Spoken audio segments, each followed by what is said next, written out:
Vamos estar começando a nossa primeira palestra sobre feminilidade bíblica. Antes de prosseguir, de começar, na verdade, eu queria pedir para que vocês não passassem pela frente e sim por trás, porque tiveram irmãs que não puderam estar hoje aqui, que estão trabalhando, estão com filhos doentes. Então a gente vai gravar para que elas pelo menos possam aproveitar das palestras. Tá bom? Então, se vocês precisarem passar, vocês passem por trás, tá bom? E quero pedir também desculpa, porque a minha garganta não está muito boa.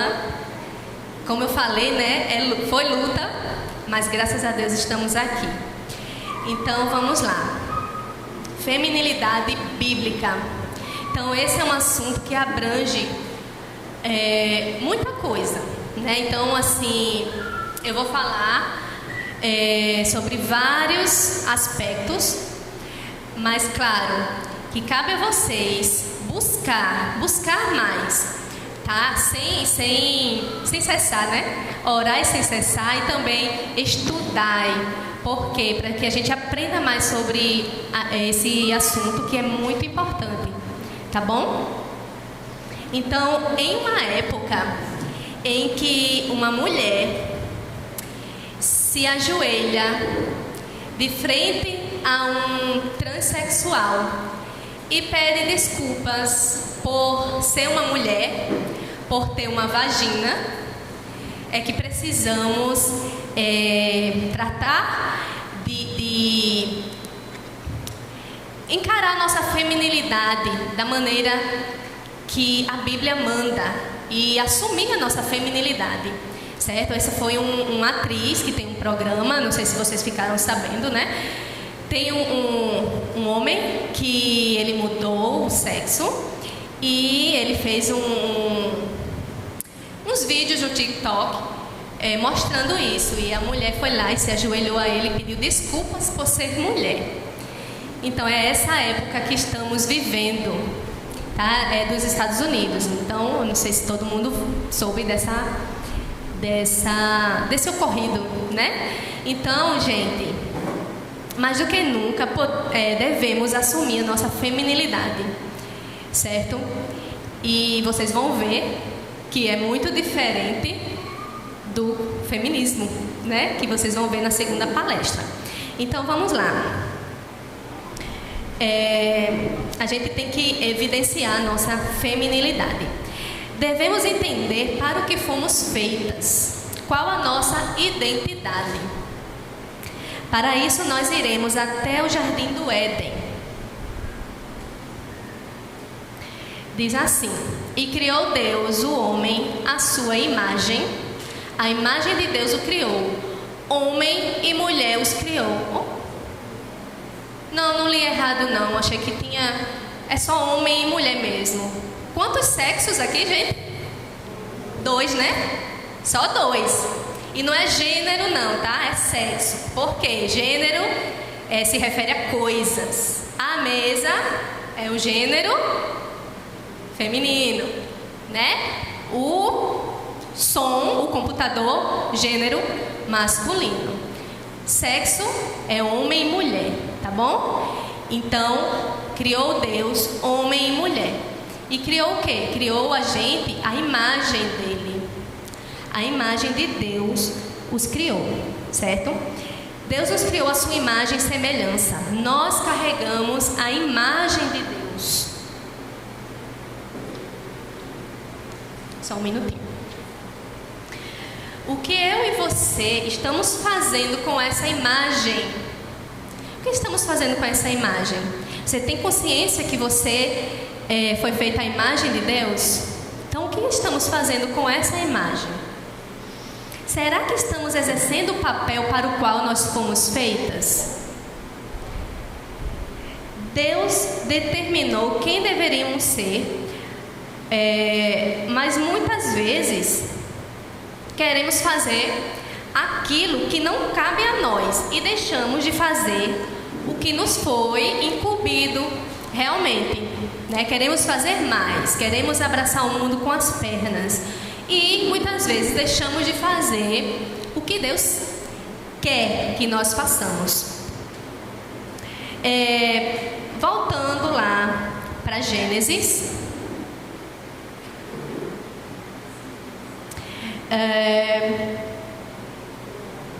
Aliás, antes de voltar, desculpa, gente. Tenho aqui um trechinho de uma autora que diz assim: em nossa sociedade, ser mulher baseia-se cada vez mais no senso que temos de nós mesmas, em vez de no que Deus determinou que fôssemos. Abigail Dodds. Então, muitas vezes, é o que a gente quer, o que a gente pensa, e não o que Deus determinou.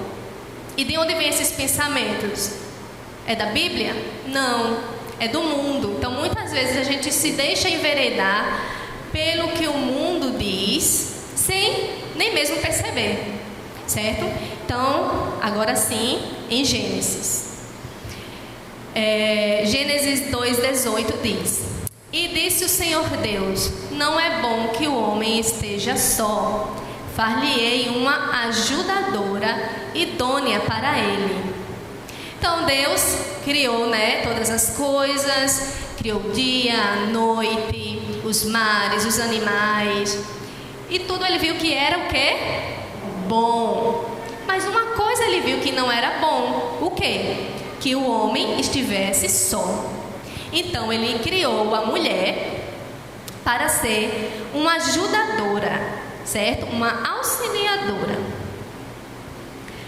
E aí ele criou o homem e a mulher e viu que era o quê? Muito bom, né? Muito bom. Então nós fomos criadas para o quê? Para sermos auxiliadoras, para completar o homem, sermos submissas a ele, não é? Exercer o papel de ajudadora. Ah, mas eu não sou casada. Como é que eu vou ser submissa ao meu marido se eu não sou casada? Você mora com seus pais, então sejam submissas a seus pais. Obedeça a seus pais, honre-os, ajude-os, seja ajudadora dos pais de vocês. Entendeu? O tema da nossa conferência é a identidade da mulher cristã. Qual é a sua identidade? Qual é a sua identidade? A identidade de Mona Lisa é ser fisioterapeuta? Não. Essa é o quê? A profissão dela, né? O próprio tema já responde, né? A identidade da mulher cristã. A nossa identidade enquanto cristãs é sermos mulheres cristãs. Seguir a Cristo, sermos discípulas do nosso Senhor. A resposta já está lá, certo? Então não é a nossa profissão, não é nada disso. É sermos cristãos acima de tudo, certo? Acima de tudo, a primeira coisa é sermos cristãs. Essa é a identidade que precisamos. Essa é a identidade que precisamos afirmar entre nós. Talvez tenhamos um trabalho interessante por certo período.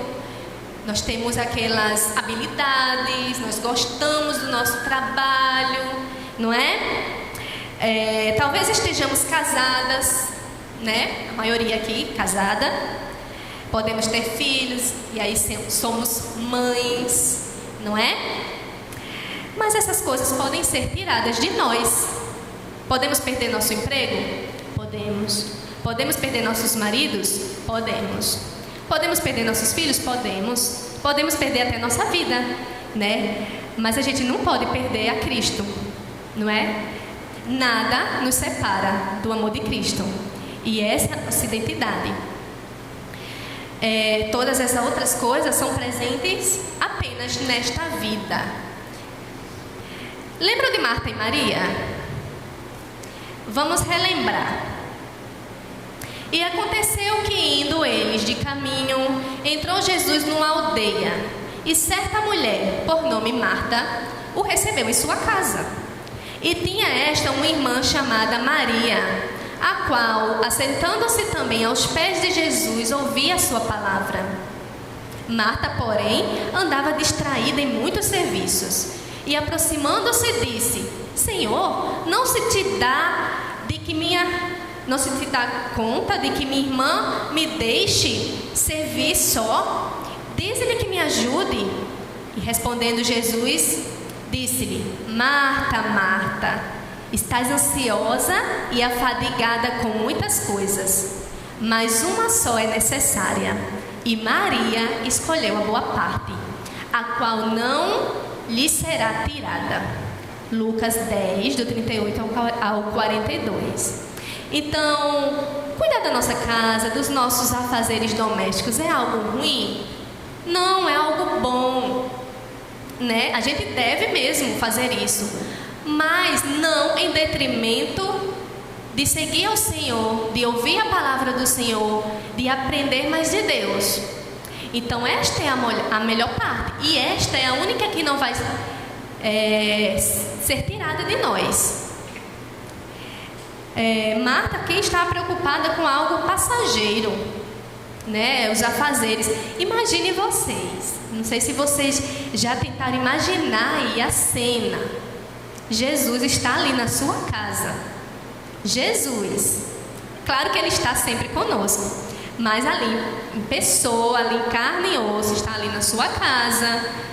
E você podendo aprender ali aos pés do Senhor, né?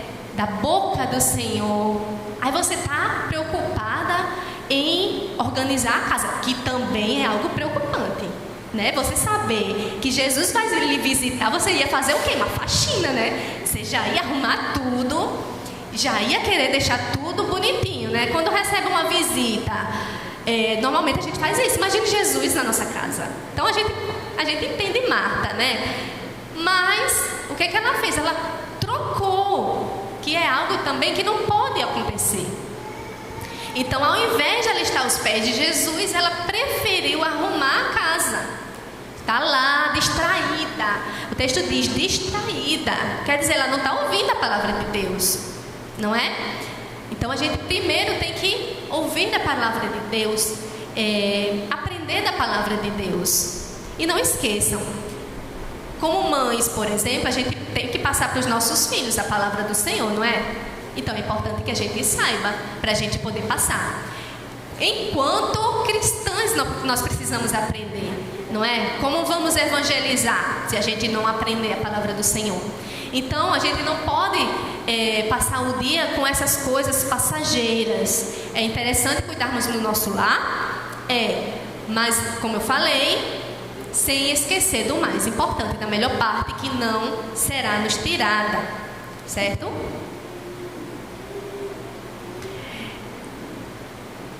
Jesus escolheu a posição de escravo a fim de resgatar todos nós que estamos escravizados a nossos pecados e paixões e nos dar, deixa eu ver, eu acho que eu pulei alguma coisa,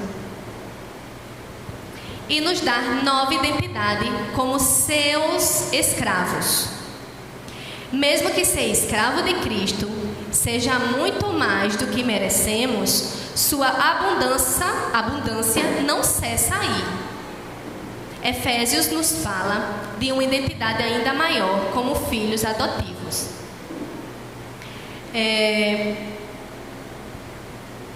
Antes de ler essa questão, ainda queria falar outra coisa.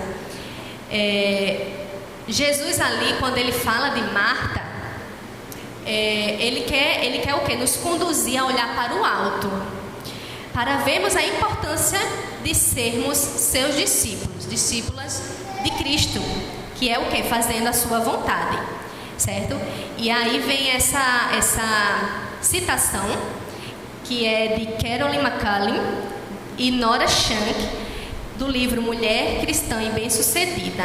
Então elas vão dizer isso aí, que Jesus escolheu a posição de escravo a fim de resgatar todos nós que estamos escravizados a nossos pecados e paixões e nos dá uma nova identidade como seus escravos. Mas não parou por aí. Não parou, mesmo que ser escravo de Cristo seja muito mais do que merecemos, Efésios nos fala de uma identidade ainda maior, como filhos adotivos. Então nós temos agora a identidade de filhas, filhas do Senhor. E ela continua falando: melhor que um mestre benevolente, temos um Pai amoroso que nos adotou e nos tornou co-herdeiros com Cristo. Nossa nova identidade passa o quê? De escravos a herdeiros e engloba todos os benefícios relacionados a isso.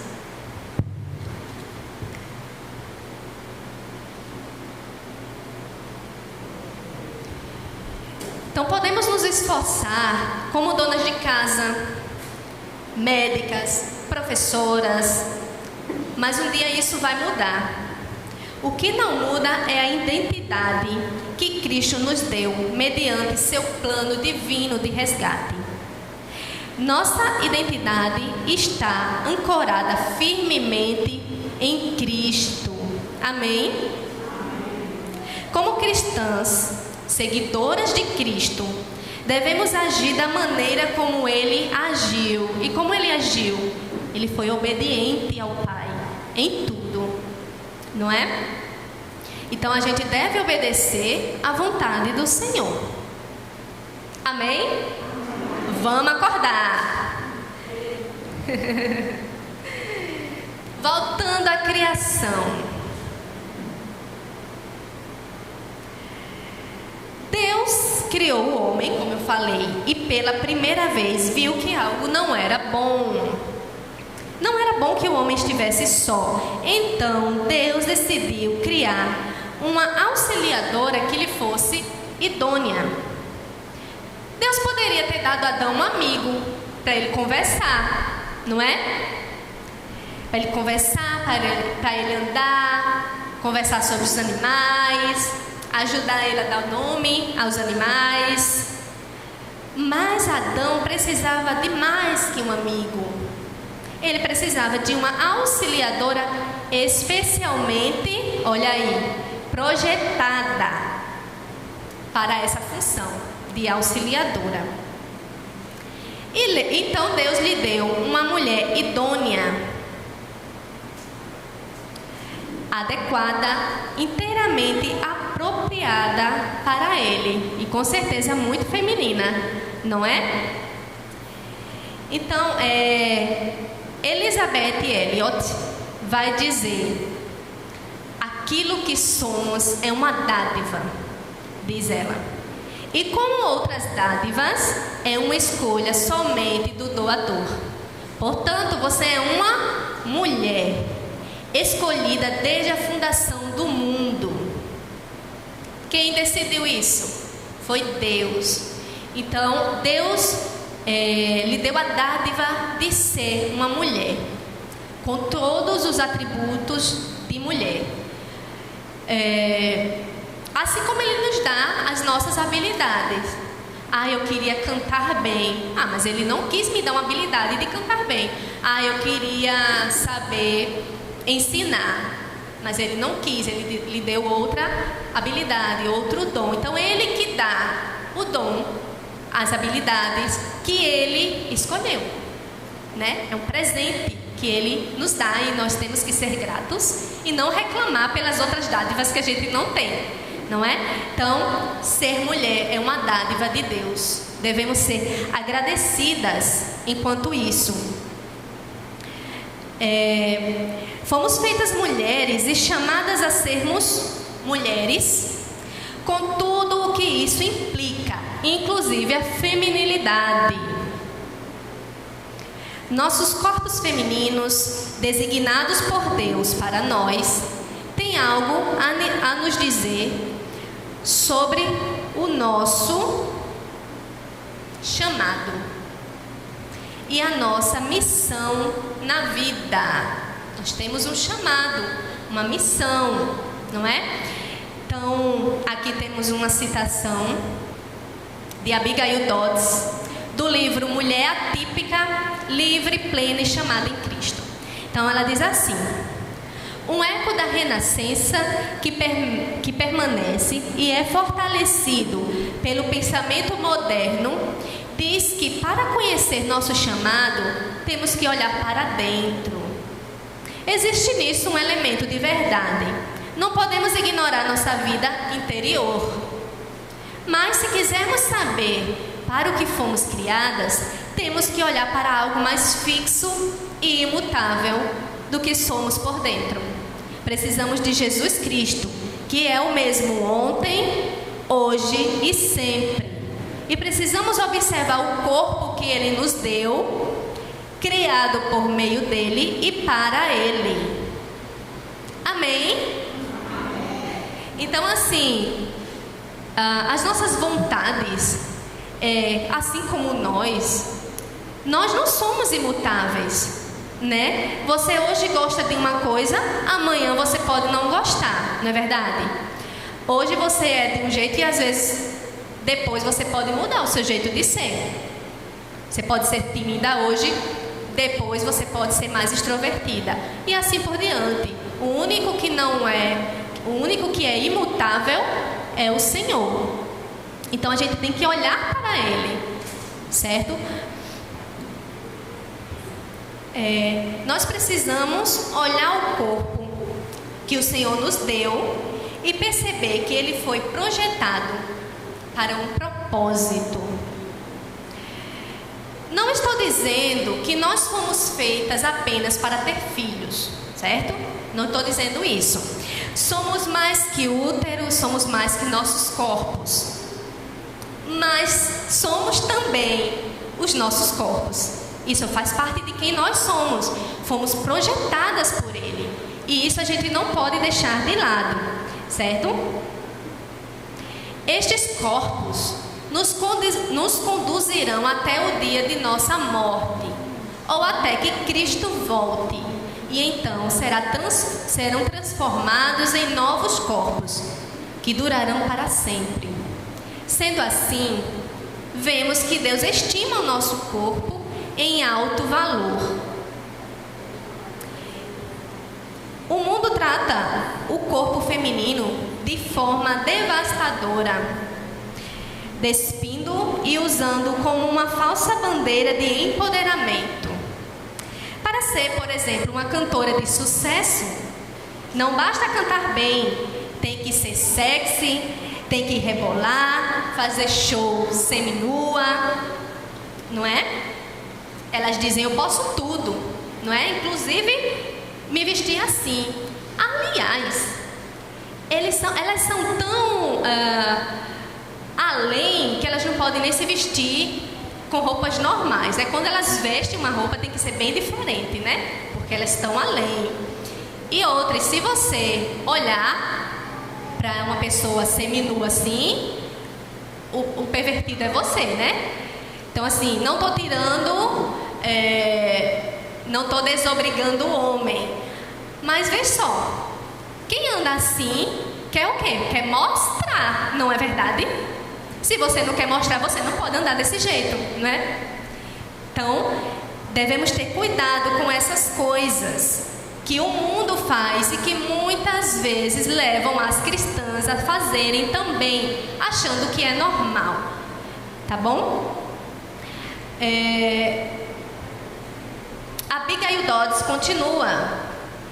O mundo ama os corpos das mulheres para o seu uso autônomo hedonista, como a pornografia ou promoções, mas odeia os corpos femininos quando fazemos exatamente o que foram feitos para fazer e ser, como dar à luz crianças indefesas e se doar para mantê-las vivas. Em vez de usar um martelo para martelar, nós o polimos, pintamos, penduramos na parede para ficarmos olhando para ele sem usá-lo adequadamente. Todas as mulheres, elas foram feitas com úteros, com seios, para quê? para gerarem bebês e para amamentarem. Não é isso? Estou certa? Não é esse o propósito? Sim, mas o mundo não quer que seja esse propósito. Não é verdade? O que a gente vê aí? A triste frase: meu corpo, minhas regras. Não é isso? Mas lembre-se, quem te deu esse corpo projetado dessa maneira foi Deus. Como eu falei lá no começo, na oração, a Bíblia é nossa regra de fé e prática. Se você é cristã, você tem que praticar a Bíblia. Mas eu não posso ter filhos. Existem mulheres que não podem ter filhos. Então o propósito de Deus para essa mulher é diferente. E aí, se você é uma pessoa que Deus não quis que você tivesse filhos, você tem que descobrir qual é o propósito de Deus para a sua vida, né? Porque tudo tem um propósito. E pode ser ajudando outras irmãs, fazendo... eu não sei quem conhece aqui, Larissa Ferraro, né? Ela esteve na Consciência Cristã e ela foi mostrar a família dela. Falar nisso eu nem me apresentei, né? Mas acho que todo mundo me conhece já, né? Ela foi mostrar a família dela e tinha ela, o marido e 2 cachorros, que ela não chama de filho, tá? Os cachorros dela. Mas por quê? Porque ela não pode ter filhos. Ela disse: Deus não quis me dar filhos. Mas olha como ela ajuda as mulheres. Ela fala sobre sexo no casamento, fala sobre comer para a glória de Deus, ela dá palestras, ela ajuda. Então o propósito de Deus para ela foi outro, certo? Mas não é assim com a maioria. A maioria das mulheres foram nascidas para isso, para esse fim, de sermos auxiliadoras, de termos filhos, não é? E olha só, na Bíblia a gente pode ver o quão abençoada é uma pessoa que tem filho e quão triste é uma pessoa que não tem. A gente vê casos como de Ana, não é? De Isabel, que não podiam ter filho e elas sofriam por aquilo, não é? Porque realmente era uma coisa muito triste. Hoje muitas mulheres escolhem não ter filhos. E quando elas são do mundo, nós entendemos. Mas como cristãs a gente não pode pensar assim. Porque a gente tem que saber qual é o nosso propósito. Não é? E vejo mulheres que escolhem ser inférteis. Não é? Então, vamos ter cuidado com a visão do mundo que ele quer adentrar a vida do cristão. E tem conseguido. Infelizmente tem conseguido. Às vezes a gente nem percebe. Às vezes a gente nem percebe que a gente tem atitudes feministas. Depois, se a gente for a fundo, a gente vai ver que a gente está tendo atitudes feministas. Então, não pode isso acontecer. E aí vocês vão aprender um pouco sobre isso depois, né? Só fico aqui só para vocês ficarem com água na boca. Então, a gente... O que falta muitas vezes a gente é estudar a palavra. Se a gente tem dúvida sobre certo assunto, a gente estudar sobre ele.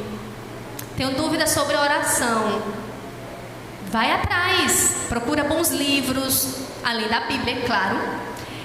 Procura bons livros, boas pregações. Tenho dúvida sobre o feminismo. Será que eu, como cristã, eu posso ser feminista?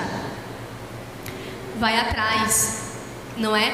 Então a gente tem que buscar conhecer de Deus, gente. Como você ama alguém que você não conhece? Se você diz que ama a Deus e não conhece, você está sendo idólatra. Você pode estar sendo idólatra de adorar um Deus que não é o nosso Deus. Então você tem que procurar conhecer o nosso Deus, para que você ame verdadeiramente o nosso Deus. Amém? Abri um parêntese bem grandão e agora vou voltar aqui. Então, o mundo, como eu falei, ele demoniza os filhos, né? ele demoniza os filhos.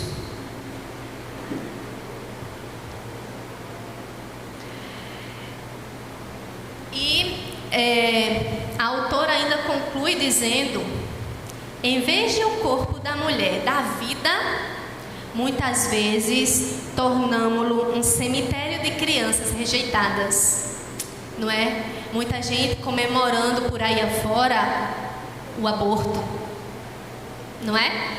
E isso é muito triste. Isso é muito triste. Então a gente tem que ter cuidado com essas coisas. Se você é casada, se você é saudável, se você é fértil, primeiro agradeça a Deus. E segundo, se você é fértil, saudável, casada e não quer ter filhos, será que você é cristã? Fica aí um questionamento. E não sou eu que digo, é a Bíblia. Se a gente crê na Bíblia, que é a nossa regra de fé e prática, a gente tem que praticar, não é? Então, mais uma vez, se você é casada, se você pode ter e não quer, tem algo estranho. O mundo, eu acho que o mundo já entrou demais no seu coração. Eu vi hoje, só um minutinho.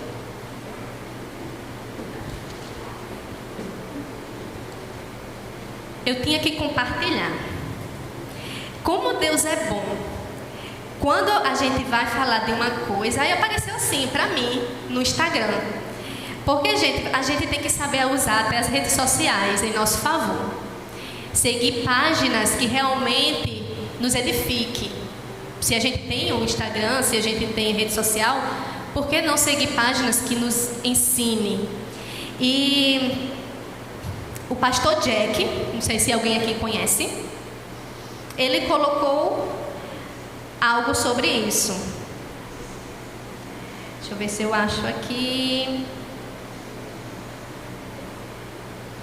Ele falou assim. Primeiro ele postou, né? No cristianismo bíblico não há espaço para mulheres casadas que não querem ter filhos.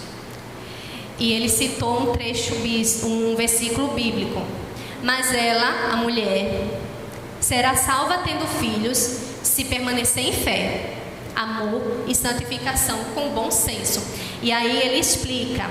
Conversando hoje com meu amigo, pastor Leon, ouvi sobre esse texto. Nenhum trabalho, carreira ou nem mesmo missão eclesiástica deveriam ser motivo de realização maior para uma mulher cristã que é casada do que ser mãe. Por isso que na Escritura as mulheres do povo de Deus sofriam quando não podiam ter filhos. Essa é a correta cosmovisão para uma mulher cristã. Somente aquelas que estão afundadas na cultura mundana de hoje em dia tentam negar esse fato incontestável. Nós temos que verificar se a gente está afundada na cultura mundana ou no cristianismo bíblico. A gente tem que, vamos analisar, vamos parar para refletir, certo?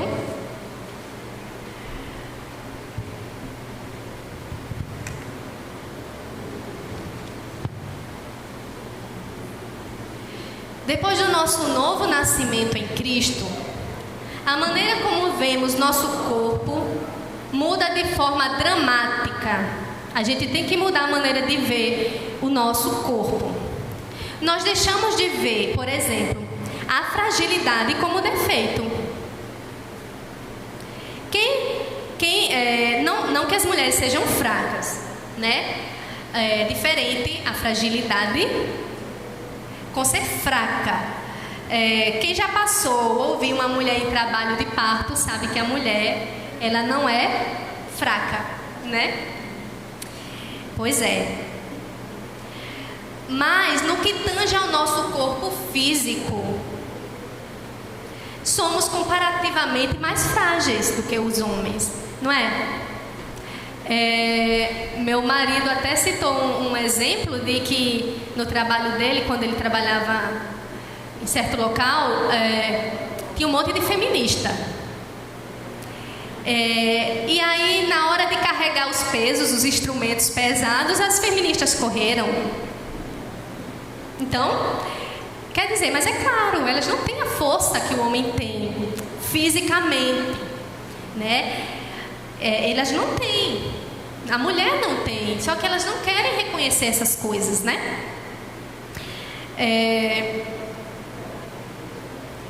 Somos comparativamente mais frágeis, não podemos rejeitar o que dizem as Escrituras. Do mesmo modo, vocês, maridos, sejam sábios no convívio com suas mulheres e tratem-nas com honra, como parte mais frágil e co-herdeiras do dom da graça de vida, de forma que não sejam interrompidas as suas orações. Então a Bíblia diz aqui que a mulher é a parte mais frágil. A fragilidade na forma física. E diz para o homem tratar com honra, não é? Então é a Bíblia que está falando. Somos mais frágeis, realmente. Não menos inteligente, não. Não mais pecadoras, não. Somos igualmente pecadores. E igualmente participantes da graça de Deus. Glória a Deus, né? Que somos participantes da graça de Deus.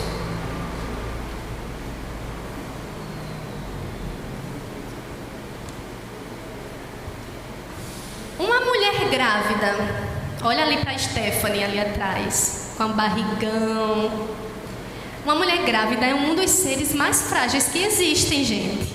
Ou não é verdade? Não pode pegar peso, não se aguenta em pé, né? Tá ali, ela sentada. Então, é um ser frágil, não é? Mas ao mesmo tempo, na hora de dar luz, torna-se forte, não é? Claro que essa força vem de Deus. E aí ela tem todo aquele trabalho de parto, que é um trabalho mesmo, né? Graças a Eva, temos aquele trabalho de parto, tudo, a mulher fica ali morta, sangrando, mas ainda temos força para alimentar aquele serzinho totalmente dependente de nós. Isso não é ser fraca, é? Mas deu para entender a diferença de fragilidade e fraqueza? Então somos a parte mais frágil, mas isso não quer dizer que somos fracas. Então a gente precisa saber a diferença. As mulheres que não podem gerar filhos, né, que eu falei muito sobre gerar filhos, ela também tem um chamado. Como eu falei, elas também têm um propósito para viver como mulheres cristãs. Essa incapacidade de ter filhos pode ser uma dor muito forte, né? Pode ser uma dor agonizante. Às vezes, a glória que Deus recebe em meio à nossa falta excede muito o que Ele recebe em nossa plenitude. Então, mais uma vez eu vou citar aqui a frase: às vezes, a glória que Deus recebe em nossa falta excede em muito o que Ele recebe em nossa plenitude. Então, às vezes, Ele pode trabalhar muito mais em você por você não ter a capacidade de ter filhos do que se você tivesse. Deu para entender? Então, tudo tem um propósito. Por exemplo, essa autora aqui, Caroline, ela não pode ter filhos, mas ela é uma autora excelente. Ela ministra, ela dá palestras, já foi para Consciência Fiel, Conferência Fiel, e ela trabalha, tem trabalho para a glória de Deus, né? Não tem filhos, mas ela age com seu propósito, com o propósito que Deus deu para ela. Então não é que o propósito de todas vai ser igual. Não. A cada uma Deus deu um propósito e Deus tem um chamado. E isso tudo, nisso tudo, nós reconhecemos que a nossa força, ela vem do Senhor. O que também muda em nós, quando nos tornamos novas criaturas, é a maneira como nos apresentamos. Entrega-se com vontade ao seu trabalho, seus braços são fortes e vigorosos. Provérbios 31:17, um trechinho da mulher virtuosa, né? Então, como diz Hernandes Dias Lopes em seu livro Mulher Nota 10, há muitas mulheres que se lançam com tanto entusiasmo nos projetos da vida que se esquecem de si mesmas. São heroínas para cuidar dos outros, mas falham em cuidar de si mesmas. Pensam muito nos outros, mas descuidam de si mesmas. Edificam a casa, mas perecem dentro dessa casa. Então, a mulher cristã, ela também cuida de si. Ela se alimenta bem. Ela cuida do corpo. Ela vai ao médico. Ela se veste bem. Ela se maquia ou cuida de sua pele, cuida de sua aparência. Não é? Ela tem os braços fortes e vigorosos. Né? Então ali ela trabalha o seu físico. Então isso também faz parte da feminilidade bíblica.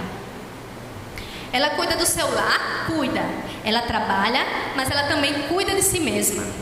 É importante cuidarmos da saúde, da nossa aparência também. Todo o nosso ser deve ser consagrado a Deus.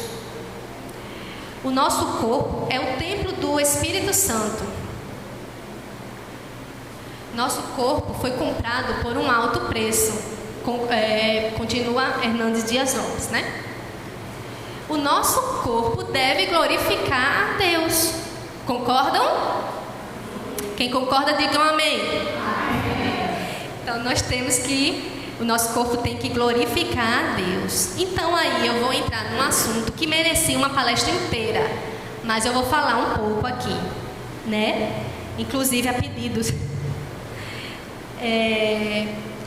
Um assunto muito importante, que é a maneira como nos vestimos, não é? Você acha que isso é importante? Será que estamos glorificando a Deus na maneira que nos vestimos? A gente tem que pensar, não é? Será que Deus se importa com a maneira como nos vestimos? Ou o importante é só o coração? Vamos lá. Aí tem uma frase que... O fato de eu ser mulher não me torna um tipo diferente de cristão. Mas o fato de eu ser cristã me torna um tipo diferente de mulher. Elizabeth Elliot. Então a gente tem que ser um tipo diferente de mulher. Porque a gente é cristã. Entendeu? Então a gente não tem que ser Maria vai com as outras.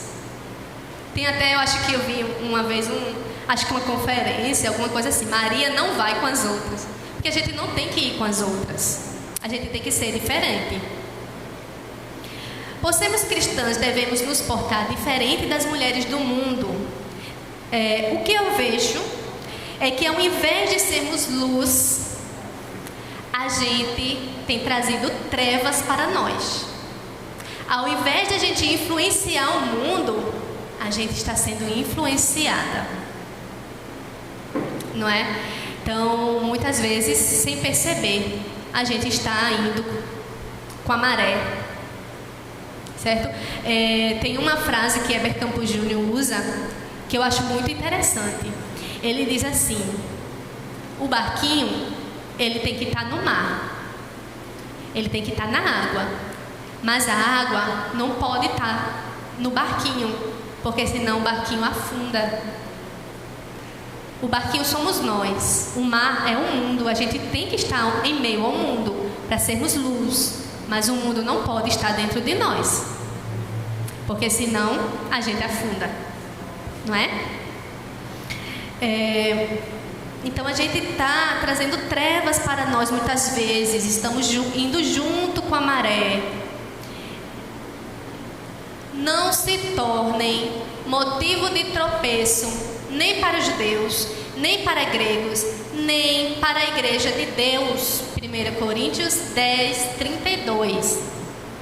Uma mulher que realmente nasceu de novo, ela vai se vestir com modéstia. Desculpa.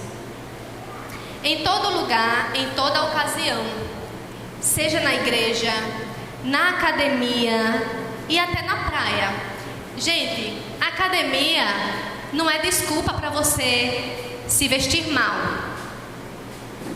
E de top, vulgarmente, né? E de top. E com aquelas calças e ainda com fio dental, mostrando tudo. Gente, não é desculpa não. Ah, mas todo mundo usa. Você não é todo mundo. Aquela frase de mãe que dá super certo para as mulheres cristãs. Nós não somos todo mundo. Entendeu? Vai para academia, também tem que ir bem vestida.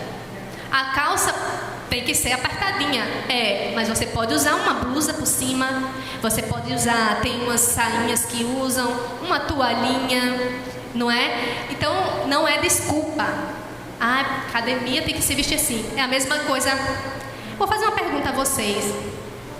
Vocês iriam à praia de calcinha e sutiã? Não? E o que é o biquíni? É calcinha e sutiã com tecido diferente. Não é não? Você não anda por aí de calcinha e sutiã e quer ir à praia de calcinha e sutiã com tecido diferente. Não é? Então, gente, temos que ter cuidado. A gente cresceu com aquela visão mundana. Todo mundo vai pra praia de biquíni? Qual o problema? Tá todo mundo igual. Tô lá. Né? E mais fio dental. E mais posta no Instagram. Gente, devemos ter cuidado para não ir junto com o mundo, junto com a maré. Vamos ter cuidado. Se vocês acham que não tem nada a ver, preste atenção, porque tem. Porque tem.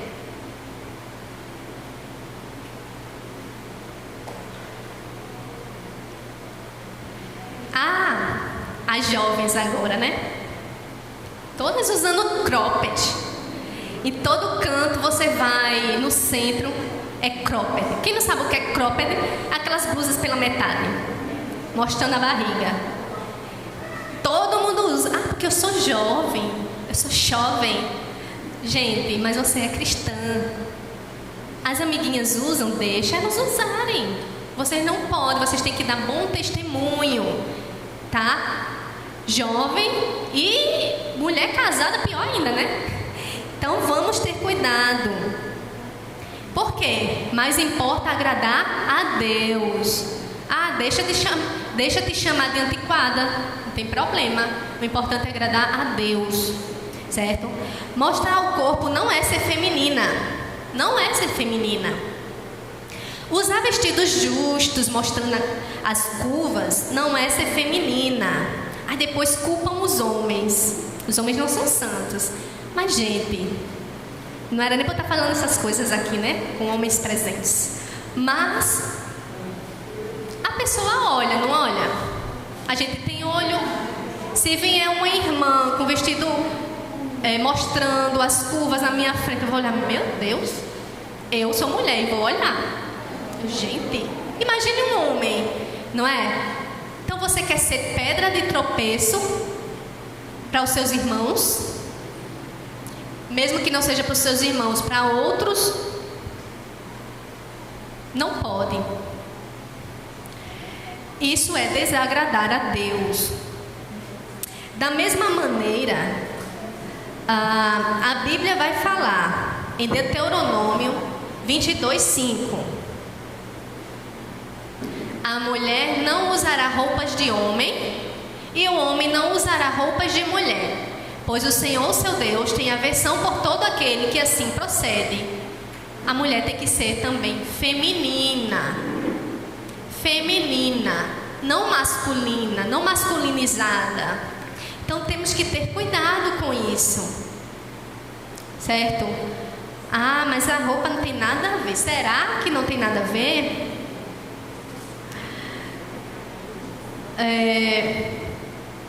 Deus tem a maneira como quer que as coisas sejam. E se quisermos agradar a Deus, temos que agir de acordo com a sua vontade. Eu sei que pode ser uma tentação mostrar a barriguinha sequinha, né, jovens? Ai, vou aproveitar enquanto minha barriguinha é sequinha, vou mostrá-la, porque depois só ladeira abaixo. Mas, gente, vamos ter discernimento. Vamos agradar a Deus, certo? Saibam que o Senhor exige a modéstia por um motivo. Ele quer o nosso bem. Ele sabe que você não vai ser valorizada, não é? Dessa maneira. Qual o intuito de colocar, eu falo para jovens, eu falo para casadas, fotos sensuais nas redes sociais, de biquíni, com decote, aí mostra aquela foto sensual com a frase bíblica, né? Típico. Qual o intuito? Olha o seu coração. Olha o intuito, a intenção. Você quer mostrar? Não façam isso, gente. Deus não se agrada disso. Olha só, se você não anda de biquíni no meio da rua, de calcinha e sutiã, por que você coloca no Instagram? Se todo mundo vai ver, não é? Vai ver, vai levar homens a ver, a cair em tentação, porque são pecadores. São pecadores, então você vai estar sendo pedra de tropeço e ainda vai estar sendo desvalorizada em meio às redes sociais, né? As menininhas que colocam, qual homem sério vai gostar disso? Nenhum, né? Então vamos prestar bem atenção.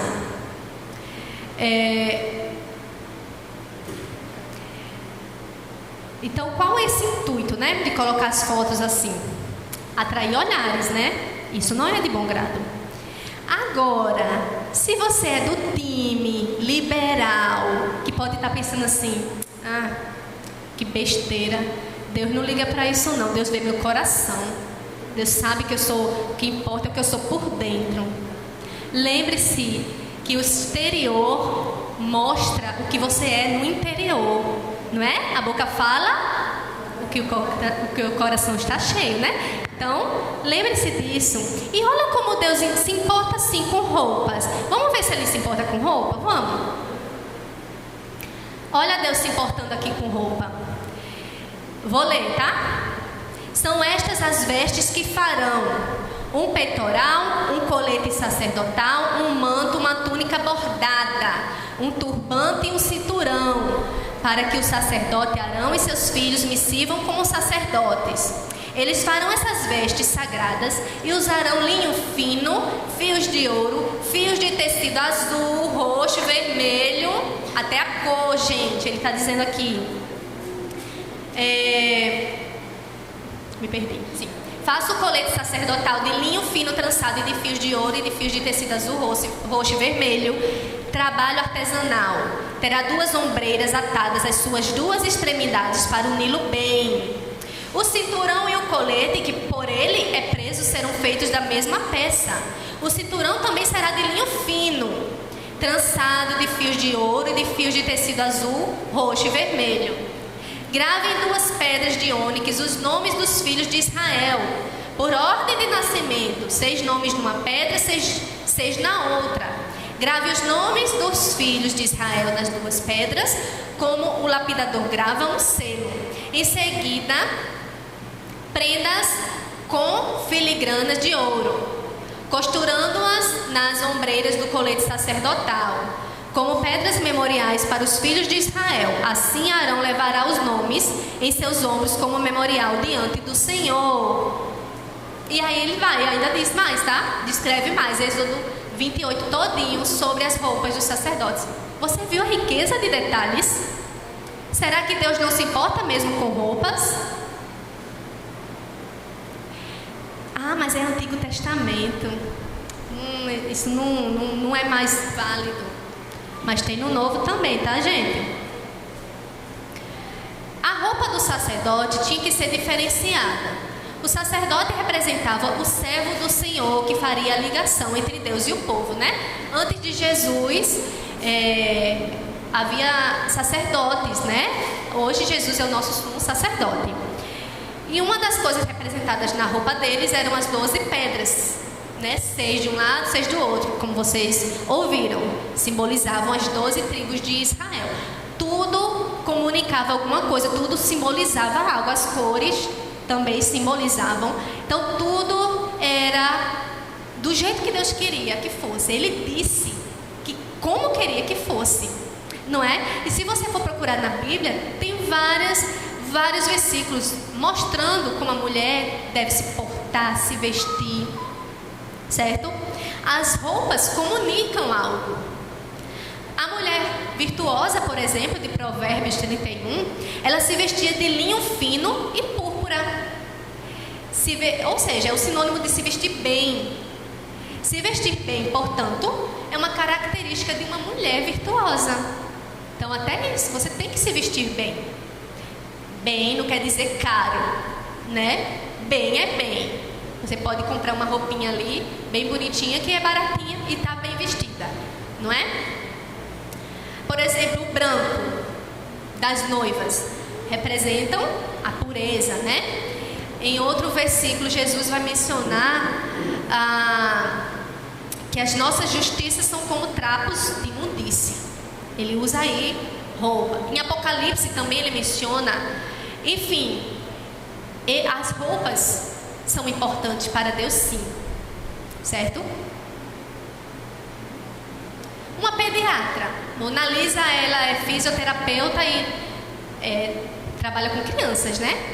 Vocês já viram como ela se veste? Toda menininha, com a roupinha bem colorida, não é? Com crocs toda enfeitadinha. Por quê? Porque ela trabalha com criança, ela quer chamar a atenção das crianças. Aquilo comunica ali com quem que ela trabalha, não é? E as roupas comunicam, certo? Ela quer se aproximar dos pequenos. Os pequenos olham para ela e vê ali algo semelhante. Olha, é legal, né? Levei Sara ao médico, ela já viu logo o bichinho aqui isso aí. Ela já viu, já quis pegar, não é? E então isso chama a atenção da criança. A roupa comunica. Qual a primeira coisa que alguém muda ao querer mudar sua orientação sexual? A roupa, não é? Uma mulher quer mudar a sua orientação sexual, ela aí vai o quê? Começar a se vestir de maneira mais masculina. Do mesmo modo, contrário. Não estou dizendo que todo mundo que se veste masculino, pelo amor de Deus. Mas é algo que já acontece. Elas já mudam, não é? Ela já quer demonstrar o quê? Na roupa, a sua intenção, o seu coração. Já quer exteriorizar o que está interiormente. Não é isso? Já corta o cabelo, né? Já começa a se vestir mais de forma masculina e por aí vai. Se você quer comunicar através de suas roupas que você é uma mulher modesta, que você é uma mulher séria e, sobretudo, cristã, você tem de se vestir de acordo. Não é verdade? Gente, eu vi hoje um post. Eu não estou dizendo que eu não procuro não, gente. Aparece para mim, para eu falar para vocês. Maiara colocou um post de uma menina lá que até ela diz assim: eu não sou feminista não. Posso parecer, mas não sou. Aí eu fui catar, achei interessante, e fui catar outras postagens dela. Aí tinha um assim, dizendo: se você fosse presa por ser cristã, você seria condenada ou absolvida? Teriam provas contra você por ser cristã? Entenderam aí a pergunta? Ao ver você, já iam logo dizer que você é cristã? Já iam logo lhe condenar? Ou ia lhe absolver? Cristã? Essa? Não. Então assim, não é que você é cristã só para mostrar para os outros. Não, mas é algo que vem de dentro, exterioriza nas suas ações, nas suas roupas, tá bom? Não é que assim, uma roupa vai fazer de você cristã. Mas, lembra? Por ser cristã, eu sou uma mulher diferente. E isso vai transparecer no modo de eu me vestir. Entendeu? Porque, claro, vai ter mulher que se veste dos pés à cabeça e não dá testemunho. Não dá bom testemunho. Não é? Por outro lado, então, você tem que analisar. É uma coisa de dentro que exterioriza. Certo? Concluindo, falei demais, né? O mundo precisa de nós. Precisa de mulheres que compreendem o privilégio e a glória de ser mulher. Precisa de mulheres que estão em paz com o corpo que Deus lhes deu. Que não diminuem ou renegam aquilo para o qual foram criadas. Por extensão, o Criador. Renegar sua feminilidade é renegar o seu Criador. A Bíblia é a nossa regra, como eu já falei várias vezes, para ficar mesmo inculcado. Regra de fé e prática. Portanto, devemos praticar o que lá está escrito. Lembre-se, renegar o que Deus manda é renegar a Ele. É renegar a Ele. Não adianta dizer que ama a Deus e não obedecer a Ele. Não é verdade? Nem que para isso a gente tem que fazer coisas que não nos agradam. Lembre-se, morrer todos os dias para si mesmo. Eu tenho tanta vontade de usar biquíni na praia, mas eu não vou usar porque isso não agrada ao Senhor. Então eu vou morrer para mim mesma. Não vou fazer a minha vontade, mas a vontade do Senhor. Ah, mas eu acho tão bonitinho aquelas croppeds. Queria tanto mostrar minha barriguinha, mas isso não agrada ao Senhor. Morra para si mesmo. Faça a vontade do Senhor. Aquela mini saia me deixa tão bonita, eu com as pernas malhadas. Morra para si mesma. Certo? Se você quer mostrar alguém, mostra seu marido. Não é? Então, terminando com Tito 2. Assim, poderão orientar as mulheres mais jovens a amarem seus maridos e seus filhos, a serem prudentes e puras, a estarem ocupadas em casa e a serem bondosas e sujeitas a seus próprios maridos, a fim de que a palavra de Deus não seja o quê? Difamada. Você quer difamar a palavra do Senhor? Ah, mas eu não sou casada, eu sou solteira, estou livre. Não está livre, por quê? Porque você tem que ser prudente, você tem que ser pura. Você tem que ajudar seus pais nos afazeres domésticos, não é? Sou viúva, mas eu ainda continuo sendo prudente e pura, a ser bondosa, a amar os filhos. Então, isso aqui é para você, mulher, independente se é casada, solteira, viúva, se é jovem, se é mais velha. A palavra do Senhor diz e a gente tem que obedecer. Amém? Para terminar, algumas referências e sugestões de leitura. Sabe aquilo que eu falei de correr atrás? Ótimo. Então, os livros que eu usei aqui, tem vários outros, gente, mas o que eu usei aqui: Mulher Atípica, de Abigail Dodds, Mulher Nota 10, de Hernandes Dias Lopes, Deixe-me Ser Mulher, excelente, Elizabeth Elliot, e Mulher Cristã e Bem-Sucedida, de Carolyn McCullers e Nora Shen. Amém? Amém? Espero que tenha sido edificante para vocês.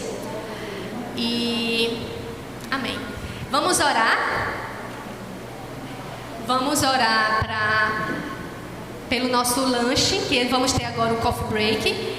E logo após vamos ter a nossa segunda palestra, né? Mais umas lapadas. Fechemos nossos olhos. Senhor Deus e Pai, te agradecemos, Senhor, por tudo que escutamos aqui, Senhor. Que a palestrante seja esquecida, mas que tua palavra, Senhor, não seja esquecida, mas que fique em nossa mente, em nosso coração. Que verdadeiramente queiramos morrer para nós mesmos, Senhor, a fim de fazer a tua vontade. Que o Senhor possa nos abençoar cada vez mais e nos ajudar, nos dando sabedoria em todas as áreas da nossa vida.